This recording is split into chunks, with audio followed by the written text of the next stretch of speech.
and welcome to Sister Zandi RSA. Yes, I'm back. I've been away for quite a while. Firstly, I'd like to say thank you so much to everybody who has subscribed to the channel, and thank you to the people who have engaged in the topics, be it on the platform of YouTube or other social media platforms that they can get to have more conversations with me. I just want to make it clear. The goal is to engage us in the roles and the responsibilities that we have to play that enhance or enable us to have a more efficient healthcare system, or at least an experience. So the last video I made, I left you hanging, right? Because we were going to be speaking about the patient's pathway. So when we talk about the patient's pathway, we're actually going to engage on the preparation before you get to a facility, and what to expect when you arrive at the facility, what to expect when you are having your experience with a healthcare provider or healthcare specialist, and thereafter. So I tried to think to myself, like, how will I break this down? And then I remembered, no, I already shared a video actually about the different levels of healthcare systems. So I'm going to start at primary healthcare level. But before I get there, I'll start at preparation. And preparation comes from both sides, both the healthcare provider or healthcare specialist and the patient who will be receiving the healthcare services. So when I speak about preparation from the healthcare provider or healthcare specialist, I mean resting enough before you resume duty, preparing before you go to work. Sometimes you need to actually mentally prepare, because a lot of times we are overloaded with work, especially at primary healthcare level. We're overloaded with work, there's a lot of patients, and you need to kind of mentally prepare how you're going to strategize meeting your goals or objectives for the day. And you also need to be on time and avoid not being late. If you have any pre-meetings that you need to have with your team, this is also essential and it is important.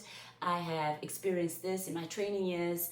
I was working at a primary healthcare facility, and they would arrive at least 30 minutes earlier, and they would have like a pre-meeting to just plan out how they're going to work with the day and how they're going to split their duties, and how they're going to make any changes either in aid or in support of, maybe there's a shortage for that day, or there is like an outreach that they have to do, meaning there'll be less nurses at the facility. So this is very important that you make it to your meetings in time, you make it to your morning huddles in time, you prepare your working environment, whether it's a consulting room, whether it's what we call the temperature room or the observations room, so that you are there and your equipment is ready, it's working, you've calibrated, you've checked everything that you need, paperwork, pens, everything, so that you can have a more efficient day, and not stress, run around, get there late, get there when the patients are arriving.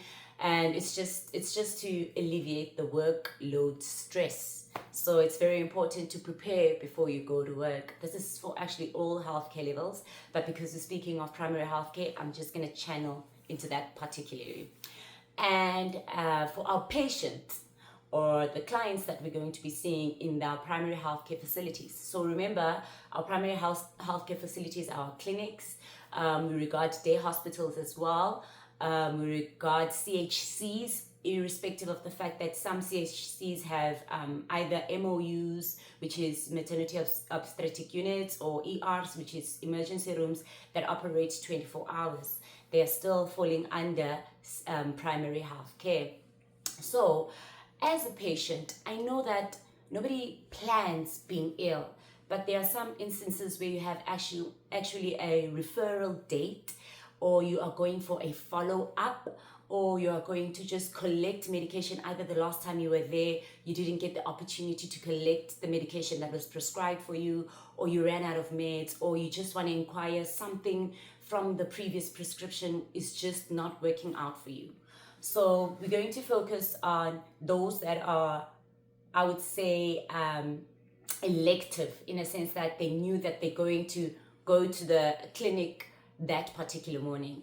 So one thing I'd like to reinforce from both sides, provider and receiver of healthcare, always just try to maintain good hygiene as best as possible.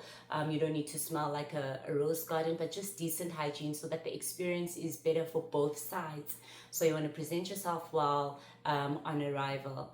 And if you know that you're going for a follow-up, let's say specifically some clinics have organizations on like certain days they have like a diabetic clinic, certain days they're having the hypertension clinic, and you're going for that particular follow-up.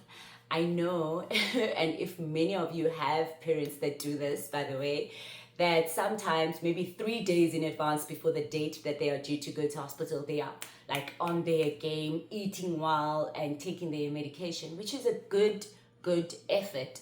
But at the end of the day, for it to be effective, you need to be within the duration that had been prescribed to you the last time that you went to hospital, so that when they do a follow-up and monitoring, they can see if the intervention is working, if they need to change your medication, either increase or decrease, and it just reflects the realness of the outcome of the intervention that had been prescribed for you.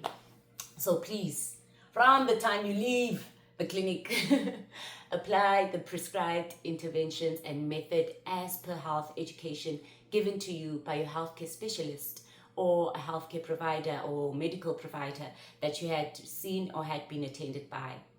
I would also like to say, if you're just going to the clinic and you woke up and you're feeling unwell, you first need to actually find out what kind of clinic is available around you, because not all clinics provide the holistic care that you might need. Yes, you will get assistance when you get there, maybe a referral to a different site, but it's also your responsibility as a community member to understand which clinics in your community provides which specialty or healthcare services. So I know there are other clinics that are strictly for child health. There are other clinics that are strictly for reproductive health. So you don't want to walk up in there with your stomach ache that is not related to any reproductive health condition, and you're there and you will feel like you're not getting a service, but it is actually your responsibility to find out which healthcare centers provide what services within your community. That's a very important one, something that you just need to know all the time, whether it's going to be for you, for a neighbor, for a friend that you need to help or escort to go for some healthcare assistance. You need to know which facility you're going to access. And now we go furthermore into this. So let's say you're waking up in the morning and you're not feeling well. If you're going to a facility or clinic that you have attended to, they have a file or a medical record of you already. So you would have what they call a clinic card, which is issued to you when you create a file or a medical record. And that is what you need to carry. That is important because you need to submit it when you get to the facility so that they are able to retrieve your file. And when you're seeing a healthcare specialist, the history, the important interventions that have been prescribed previously are all available there, which helps them with the history that you're going to present or you're presenting complaint, and helps them with the diagnosis and treatment going forward.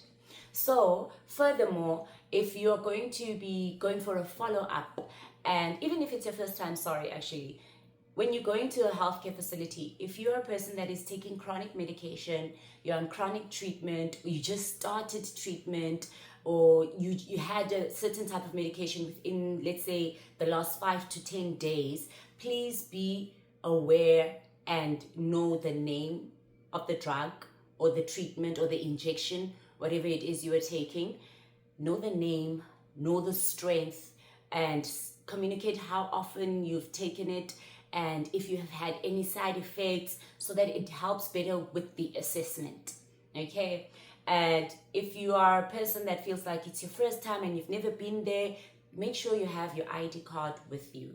Even if actually you have been to a facility, because sometimes it does happen when you get there and they say, no, we can't find your folder, might have been misplaced, which is actually the disadvantage of like hard copy files. I believe that it is quite a good time for us to integrate and go onto soft copies, like technology. so that your medical records are always available and ready within a facility or a district's healthcare system online. So you go there with your ID. You need to know and understand what drugs, medication, or anything that you believe could have caused you feeling unwell, even if it was an allergy to something you ate, something you were exposed to, either water or fluids, or any chemical that you have recently used. Just be aware and know the brand, the name, when was the last time you used it, what were the first symptoms you experienced, because these are the things that are going to be important for you to communicate with your healthcare specialist when you get your time of consultation. So I believe we have covered the preparation stage, right? And this is preparation for you as you're going into the hospital. Let's say you were aware or you were knowing that you're going to go to the hospital or clinic in this instance, sorry. And if it has been an emergency and you are seeking urgent medical attention or healthcare, like a burn, obviously you don't plan the night before that, oh, I'm going to get burned in the morning, or my child's going to pull the kettle or be exposed to the heater and get a burn. You do need to understand where to go. As I said, you need to know which facilities are operating 24 hours. Don't sit with a bite. Maybe you have a dog bite. Maybe you've got exposure to a stab or lesion from a foreign object, and you're going to sit and wait and thinking, clinic opens at 8 o'clock. I'm going to wait till tomorrow.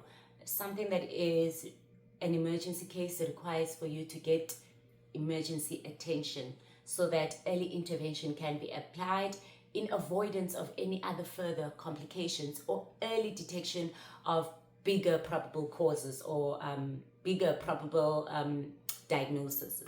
So it is very important that you do know where to go if you are exposed to an emergency case and there is clinics that have an ER, they are operating 24 hours, then you need to know where and when to go. And also remember, when you do go for your emergency cases, that you do need to know what, when, why, how. What was the object you were exposed to? When, what time it happened? And what interventions did you do immediately? Did you expose yourself to any chemicals trying to relieve this pain from the burn? Or did you try to put in any antiseptic solutions on your lesions or cuts? These are the things that you need to know so that you're able to communicate it with the healthcare specialist that it will be attending to you. So I think that at this point we have covered the introduction or preparation for patient's pathway into primary healthcare facilities.